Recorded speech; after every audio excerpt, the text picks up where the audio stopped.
Assalamualaikum warahmatullahi wabarakatuh. Perkenalkan, nama saya Tiara Sasabila Giovanni, NIM 19043141, jurusan akuntansi, dosen pengampu Hendri Agustin SE MSc AK. Baiklah, sebelum saya menjawab pertanyaan, saya akan menjelaskan sedikit mengenai pengendalian sistem informasi akuntansi. Pengendalian sistem informasi akuntansi adalah sebuah sistem informasi yang menangani segala sesuatu yang berkenaan dengan akuntansi. Fungsi penting yang dibentuk sistem informasi akuntansi dalam sebuah organisasi yaitu yang pertama mengumpulkan dan menyimpan data tentang aktivitas dan transaksi. Yang kedua, memproses data menjadi informasi yang dapat digunakan dalam proses pengambilan keputusan. Yang ketiga, melakukan kontrol secara tepat terhadap aset organisasi. Soal yang pertama, jelaskan mengapa sebuah entitas bisnis mau menggunakan sebagian atau semua hal ini. Yang pertama, firewall, CERT, Instruction Prevention System, dan Instruction Detection System. Yang pertama, firewall adalah sebuah alat teknologi seperti namanya. Alat ini memiliki fungsi membangun dinding. Seperti dinding pula, ia bertugas menjadi sebuah pembatas. Batas ini diciptakan di antara komputer dan jaringan internet yang kita gunakan. Yang kedua, CERT adalah singkatan dari Computer Incident Response Team, merupakan organisasi yang diberikan tanggung jawab untuk mengkoordinasikan dan mendukung respon terhadap peristiwa keamanan komputer atau insiden. CERT dapat dibuat untuk negara, pemerintah, lembaga ekonomi, organisasi komersial, lembaga pendidikan, dan bahkan non-profit entitas. Tujuan dari CERT adalah untuk meminimalkan dan mengontrol kerusakan akibat dari insiden, memberikan panduan yang efektif untuk respon dan kegiatan pemulihan, dan bekerja untuk mencegah insiden di masa depan. Selanjutnya, Instruction Prevention System atau disingkat IPS merupakan sebuah perangkat jaringan atau perangkat lunak yang berjalan di belakang firewall untuk mengidentifikasi dan memblokir ancaman terhadap jaringan dengan menilai setiap paket yang melintas berdasarkan protokol jaringan dalam aplikasi dan melakukan pelacakan ancaman terhadap keamanan jaringan. IPS membuat akses kontrol dengan cara melihat konten aplikasi daripada melihat IP address atau port yang biasanya digunakan oleh firewall. Selanjutnya, Instruction Detection System atau IDS merupakan sebuah metode yang dapat digunakan untuk mendeteksi aktivitas yang mencurigakan dalam sebuah sistem atau jaringan. IDS dapat dilakukan inspeksi terhadap lalu lintas inbound dan outbound dalam sebuah sistem atau jaringan untuk melakukan analisis dan mencari bukti dari percobaan intrusi atau penyusupan. Selanjutnya, jenis-jenis pengendalian.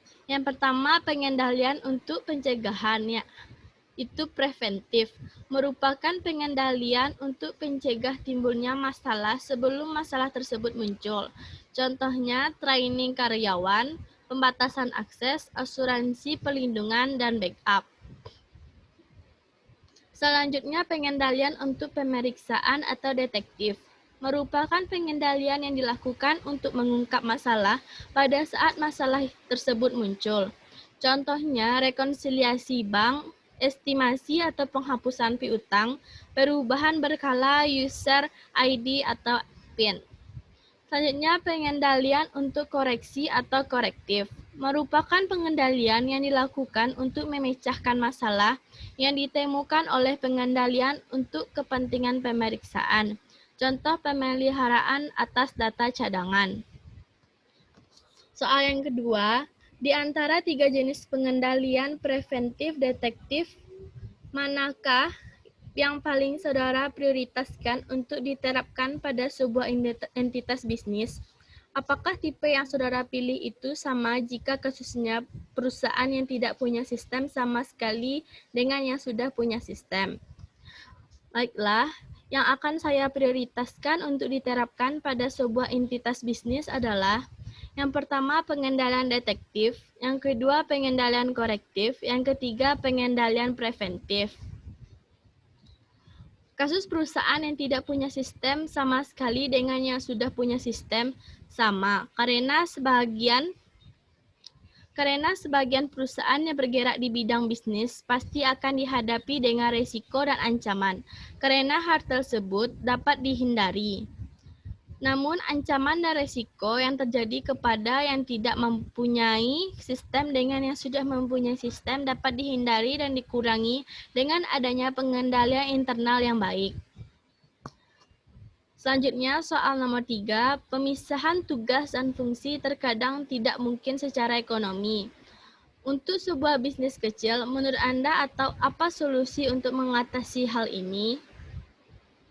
Baiklah, saya akan menjawab soal tersebut. Dikarenakan pada bisnis kecil yang umumnya memiliki sedikit barang yang dijual serta pegawai yang sedikit, dikarenakan membutuhkan tambahan tenaga kerja, karena pembagian tugas akan efektif bila diiringi ketersediaan tenaga kerja. Pada bisnis kecil hal ini kurang layak secara ekonomis karena pengeluaran untuk pegawai akan lebih besar daripada pendapatan yang masuk itu sendiri. Untuk dapat kita mengimbangi hal tersebut, ada beberapa elemen pengendalian internal yang mungkin dapat membantu mengimbangi ancaman tersebut. Yang pertama, pengendalian perencanaan, terdiri dari anggaran penjualan, perencanaan induk, perencanaan jaga-jaga, peramalan arus gas, dan pengendalian persediaan. Yang kedua, pengendalian personil, terdiri dari rekrutmen, pelatihan, evaluasi pekerjaan, administrasi gaji, promosi, dan transfer. Selanjutnya, pengendalian standar operasi, terdiri dari standar yang harus dikerjakan dan sistem untuk melaporkan penyimpangan. Selanjutnya, soal nomor 4, apa tanggapan Anda terhadap perusahaan yang menetapkan kebijakan memonitor aktivitas karyawan bekerja menggunakan komputer di kantor dengan alasan keamanan dan pengendalian?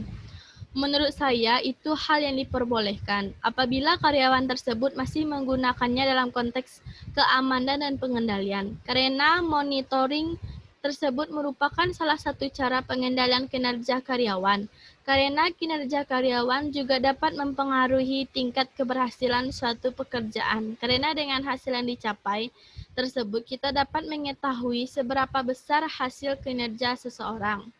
Tujuan dari monitoring adalah menaksir kualitas struktur pengendalian internal dari suatu ke waktu melalui aktivitas monitoring serta proses penilaian atas mutu kerja sistem pengendalian internal dan proses yang memberikan keyakinan bahwa temuan audit dan evaluasi lainnya harus segera ditindaklanjutkan. Baiklah, ini beberapa daftar rujukan dari jawaban saya tadi. Sekian, terima kasih. Assalamualaikum warahmatullahi wabarakatuh.